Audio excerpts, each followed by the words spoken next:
Student, I am Anita. आप देख रहे हैं एएलपी केमिस्ट्री। सो इसके पहले हम लोग हाइब्रिडाइजेशन का काफ़ी पार्ट ख़त्म कर चुके हैं, लगभग सब ख़त्म ही कर चुके हैं। केवल ये लास्ट बचा है sp3d2d3। इसके पहले जो है लगभग हमने 6 टाइप का बोला था, तो 6 का 6 जो है पिछले लेक्चर में ख़त्म कर चुके हैं। 6 का मतलब जैसे sp2 sp3 sp3d sp3d2, ये इतना ख़त्म कर चुके हैं। आज ये लास्ट है 6वां sp3d3 हाइब्रिडाइजेशन। अब ये लास्ट लेक्चर है हाइब्रिडाइजेशन का। इसके बाद एक लेक्चर और बना देंगे मिक्स मिला के सबका sp3d2 सबका मिला के एक में मिक्स एग्जाम्पल्स वाले क्वेश्चन करवा देंगे। बट ये सारा हाइब्रिडाइजेशन ये लास्ट है। सो स्टार्ट करने पहले ये कहना चाहते हैं, अगर जो लोग नए जुड़े हैं वो हमारे चैनल को लाइक शेयर सब्सक्राइब ज़रूर करें। इसमें हम लोग डिटेल में समझते हैं और नोट्स भी है। बीएससी फर्स्ट सेमेस्टर हो या फिर पीजीटी के कोई भी हो, चाहे अभी EMRS का पेपर दिसंबर में लगभग होने वाला है और पीजीटी का जो KVS का आने वाला है और एक पीजीटी 2021 में पढ़ा ही है, उसका तो बार बार एग्ज़ाम ही टल जा रहा है। बट होगा, पहले से ही तैयारी करना ही है। उसका तो कोई वो नहीं है कब आएगा, बट KVS पीजीटी का जो है ये लोग करवा देते हैं।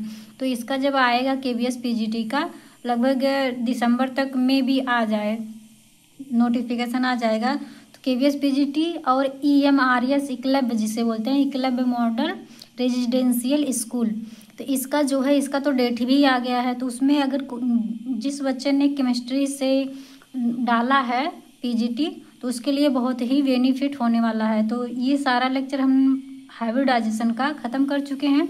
हाइब्रिडाइजेशन का ये लास्ट है, तो इसको स्टार्ट करेंगे। इसमें क्या है ये सब बता चुके हैं, सब केवल थोड़ा थोड़ा डिफरेंस इसमें और है, क्योंकि उसमें सब है। जैसे किसी में sp था, sp3 था, किसी में sp3d था। इसमें क्या है sp3d3, मतलब इसमें s का 1 ऑर्बिटल और p का 3 ऑर्बिटल एंड d का 3 ऑर्बिटल यूज हो रहा है। इस तरह का अगर sp3d3 आ रहा है तो उसका शेप ज्योमेट्री क्या होगा वो हम इसमें डिस्कस करेंगे। तो क्या है इसमें थोड़ा सा लिखा है इसके डिफिनेशन में, mixing of 1s 3p and 3d atomic orbitals give 7 sp3d hybrid orbitals. मतलब इसमें क्या है, एक s है, 3p है एंड 3d ऑर्बिटल्स मिलके 7 न्यू sp3d हाइब्रिड ऑर्बिटल बनाते हैं। 7 न्यू मतलब कौन सा, ये टोटल मिला देंगे तो 7 ऑर्बिटल बनते हैं। जैसे कौन, एक s का है और ये 3p ऑर्बिटल यूज होता है, 3d ऑर्बिटल यूज होता है, मतलब ये 3 3 6 हो गया और एक s का मतलब 7 ऑर्बिटल यूज होते हैं, न्यू हाइब्रिड ऑर्बिटल बनाते हैं। उसके बाद क्या है, which are directed toward the corner of pentagonal bipyramidal. इसका कह रहा है ये जो हाइब्रिडाइजेशन है इसको हम ज्योमेट्री भी बोल सकते हैं कि मतलब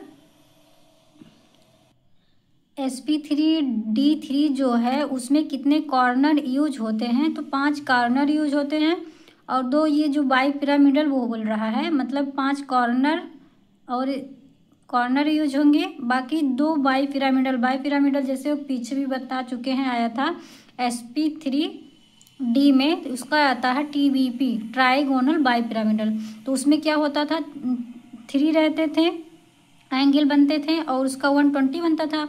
एक ऊपर रहता था एक CL, अगर PCL का ले रहे हैं एग्जाम्पल, एक CL ऊपर रहता है एक नीचे रहता है, तो उसमें भी उसको हम भी बाई पिरामिडल बोलते थे। वैसे इसमें क्या है, उसमें 3 बन रहा था, इसमें क्या है, इसमें टोटल 7 एटम से बनाता है ये। तो 5 तो प्लेनर रहेंगे, को प्लेनर उसे बोलेंगे, और एक उसके ऊपर रहता है और एक नीचे रहता है। तो इसको जो ये बोल रहा है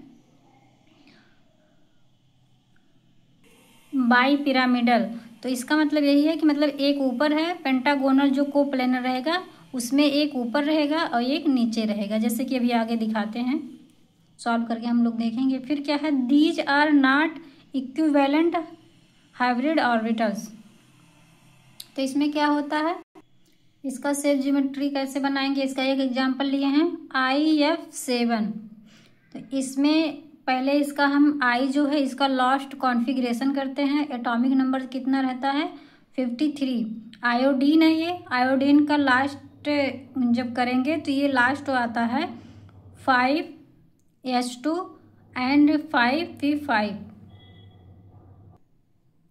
लास्ट में इतना आया। तो पहले ये इसे क्या मानेंगे, ये हमारा है ग्राउंड स्टेट। पहले ग्राउंड स्टेट का एटॉमिक ऑर्बिटल बनाएंगे ऐसे। देखिए ये क्या है ग्राउंड स्टेट का। तो ये 5s है तो 2 इलेक्ट्रॉन है, हमने ये 2 इलेक्ट्रॉन प्रेजेंट किया। और 5p में 5 इलेक्ट्रॉन है तो इसमें p में 5 इलेक्ट्रॉन फिल किया। उसके बाद d में कोई इलेक्ट्रॉन नहीं है तो इसको हम ऐसे ही लिख देंगे 5d0, इसका ये रहेगा। फिर क्या होगा, इसे हम इस वजह से लिख रहे हैं क्योंकि इसमें देखिए 7 बॉन्ड बना रहा है और इसमें 7 बॉन्ड बना रहा है तो 7 अनपेयर्ड इलेक्ट्रॉन भी होना चाहिए। तो यहाँ पे कितने हैं, केवल एक ही अनपेयर्ड इलेक्ट्रॉन है और हमें चाहिए कितना, टोटल 7 इलेक्ट्रॉन चाहिए, अनपेयर्ड इलेक्ट्रॉन 7 चाहिए। तो यहाँ से एक्साइट करने के लिए हम DV यूज करते हैं, डी का ऑर्बिटल यूज करते हैं। तो इसमें क्या है, ग्राउंड स्टेट में हमने जैसे है वैसे ही फिल किया। ये आपका है 5P5 ये। एंड एक्साइटेड कैसे करेंगे, ये सब हम पीछे और अच्छे से बताए हैं, आप लोग पिछले लेक्चर में जाके देख सकते हैं। ये क्या है, पहले एक इलेक्ट्रॉन इसमें देखिए 2 है, इसको एक्साइट करके डी में 1 इलेक्ट्रॉन कर देंगे, तब कितने अनपेयर्ड इलेक्ट्रॉन बचेंगे, एक बचेगा। एक यहाँ पे कर दिए तो यहाँ पे 1 बच रहा है, तो मतलब 1 ये 2 यहाँ पे 3, केवल 3 हुए। अब कितने हैं, अब हमें चाहिए अभी भी 4, तो इसको भी एक्साइट कर देंगे। इसको जब करेंगे तो ये यहाँ पे आ जाएगा, तो 3A अनपेयर्ड और 2 यहाँ का अनपेयर्ड, कितना हुआ 5 हुआ। अभी भी हमें 2 अनपेयर्ड इलेक्ट्रॉन चाहिए तो हम S का भी इलेक्ट्रॉन एक्साइट करवा देते हैं इसमें। तो कितना हमारा टोटल 7 अनपेयर्ड इलेक्ट्रॉन आ जाता है। जैसे एक्साइट किए इसमें ये अनपेयर्ड एक ये एंड ये टोटल हमें 7 अनपेयर्ड इलेक्ट्रॉन मिल जाते हैं। फिर क्या होता है, अनपेयर्ड इलेक्ट्रॉन मिल गया मतलब 1 इलेक्ट्रॉन है तो दूसरा ये फ्लोरीन से 1 इलेक्ट्रॉन शेयर करके बॉन्ड फॉर्म कर लेता है। तो हमें कुछ नहीं करना है, एक फ्लोरीन का इसमें ऐड कर दिए हैं, मतलब ये अपना एक बॉन्ड बना लिया है, दोनों एक इलेक्ट्रॉन शेयर करके अपना बॉन्ड फॉर्म कर लिए हैं। इसके बाद क्या है, हाइब्रिडाइजेशन इसका आ जाएगा।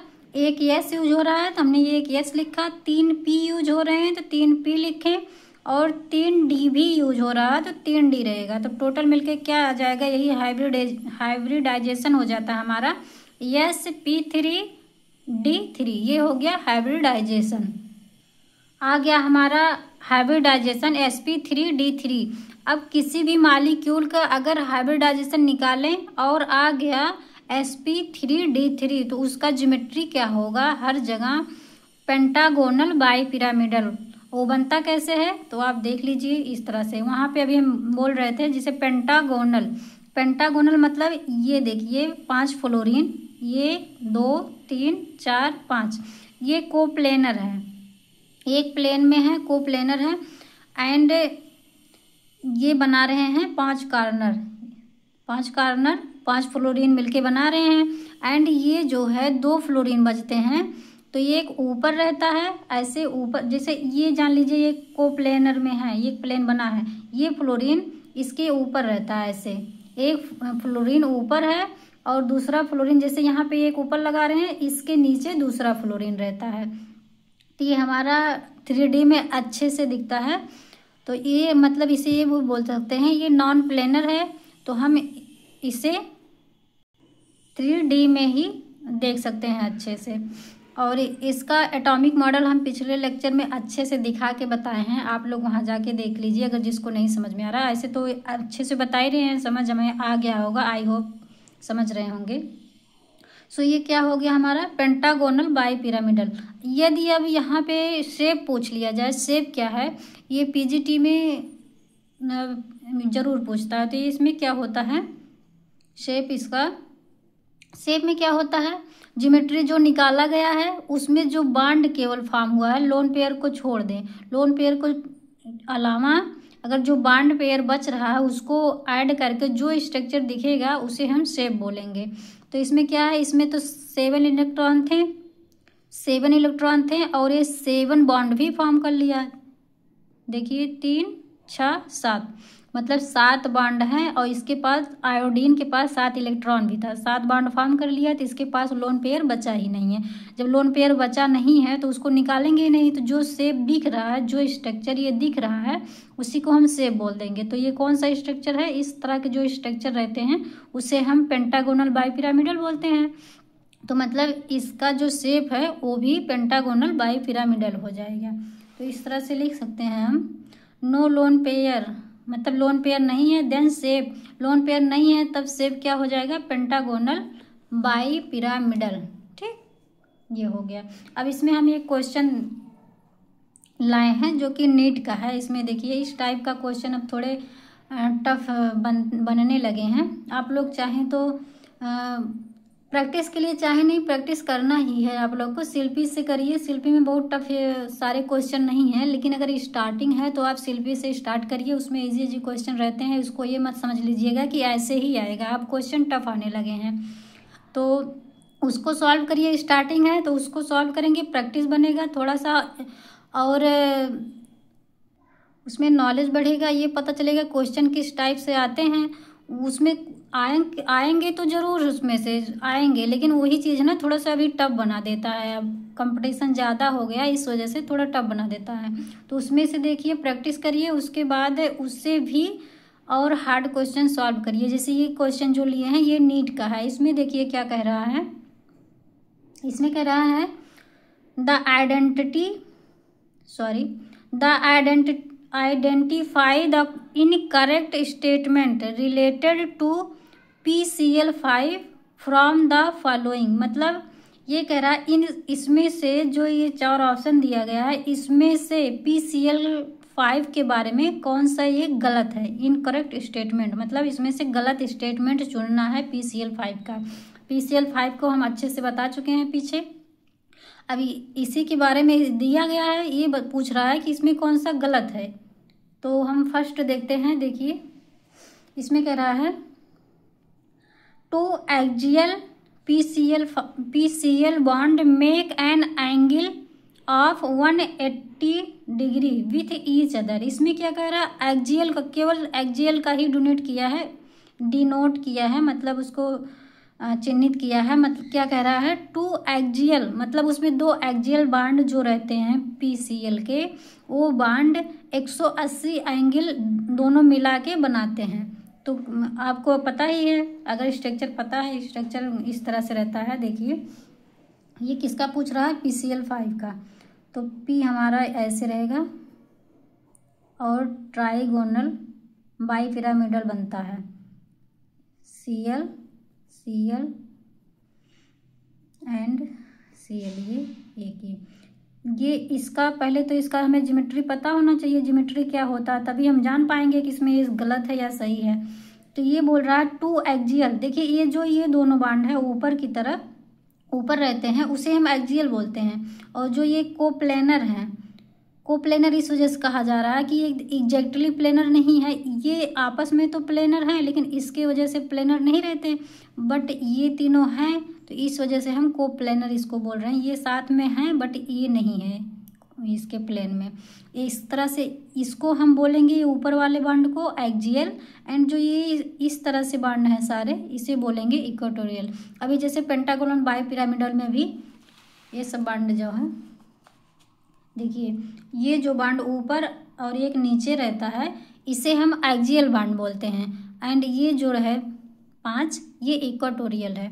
तो इस क्वेश्चन में PCl5 का पूछ रहा है कि जो ये 2 एक्सियल हैं, देखिए 2 एक्सियल PCl बांड हैं, वो बना रहे हैं 180 एंगल, दोनों मिल के 180 एंगल बना रहे हैं। मतलब ये ऐसे तो है, जैसे यहाँ पे अगर जान लीजिए P है हमारा फास्फोरस, तो ऐसे ही तो बना है, इस तरह से है। तो ये 180 एंगल ही तो माना जाएगा ना, ये 180 एंगल है। ये हम आपका यहाँ पे एक फ्लोरीन है दोनों, और ये बीच में फास्फोरस है, तो ये जो एंगल बन रहा है 180 अंश का होता है, ये कह रहा है इसमें। तो क्या है, ये तो बन ही रहा है, तो मतलब ये सही है। तो ये हमारा इसमें इनकरेक्ट पूछ रहा है कि जो सही ना हो उसको लगाना है, तो ये तो सही है, तो इसे हम टिक नहीं करेंगे। तब नेक्स्ट बी क्या कह रहा है, a axial PCl bonds are longer than equatorial PCl5। मतलब इसमें कह रहा है PCl5 में जो एक्सियल PCl हैं, PCl बॉन्ड वो लंबे होते हैं अदर से, मतलब 3 जो ये इक्वाटोरियल लगे हैं इससे बड़ा बॉन्ड होता है ये एक्सियल वाला, तो बड़ा बड़ा होता है, ये आपको याद करना पड़ेगा। मतलब ये जो एक्सियल बॉन्ड है ये दोनों बड़े होते हैं ये तीनों से, ये तीनों क्लोरीन से। इक्वाटोरियल जो है इससे एक्सियल वाला ये दोनों क्लोरीन का बॉन्ड जो है ये बड़ा होता है, मतलब ये सही बोल रहा है, ये सही बोल रहा है। वैसे हमें गलत वाला लगाना है, तो ये भी हम टिक नहीं करेंगे पेपर में। फिर नेक्स्ट सी बोल रहा है PCl5 molecule is non reactive. ये क्या बोल रहा है, ये कह रहा है PCl5 जो है वो नॉन रिएक्टिव, मतलब वो रिएक्शन करता ही नहीं है।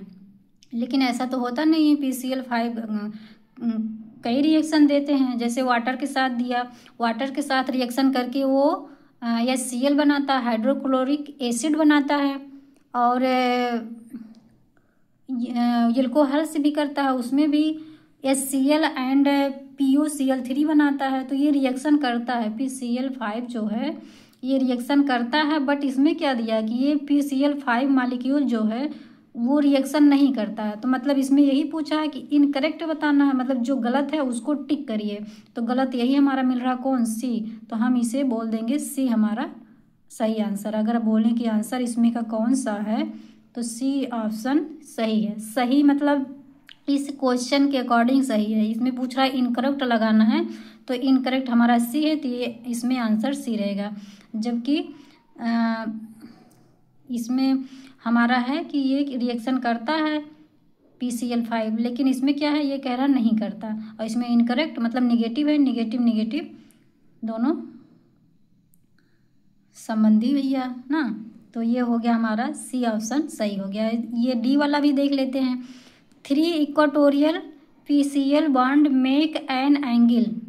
3 इक्वाटोरियल मतलब ये 3 इक्वाटोरियल बॉन्ड हैं Cl के, 3 equatorial PCl bond make angle of 120 with each other. With each other ये भी देख कह रहा है, इसको छोड़ के, मतलब जो इक्वाटोरियल 3 PCl बॉन्ड हैं आपस में 120 एंगल बनाते हैं, ये भी सही कह रहा है, ये 120 का ही होता है। अब इसको देख लें, या फिर ये दोनों बॉन्ड को देखें, या फिर ये दोनों बॉन्ड को देखें, ये कोई भी 120 का ही होता है। ये हमारा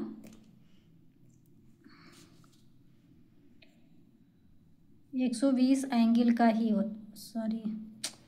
120 एंगल का ही होता है, चाहे इसको लिखें, ये भी 120 का ही होगा। अब ये समझ में आ गया। इसी टाइप का क्वेश्चन आएंगे। अब टफ बन गया है, कंपटीशन ज़्यादा रहता है, तो वो ऐसे ही लगभग देगा। ठीक, सो आज का लेक्चर यहीं ख़त्म होता है। पसंद आया हो तो लाइक शेयर सब्सक्राइब ज़रूर करें, एंड आगे बने रहिए, कंटिन्यू आगे देखने के लिए बने रहिए। सो इतना देखने के लिए धन्यवाद। सो बाय बाय।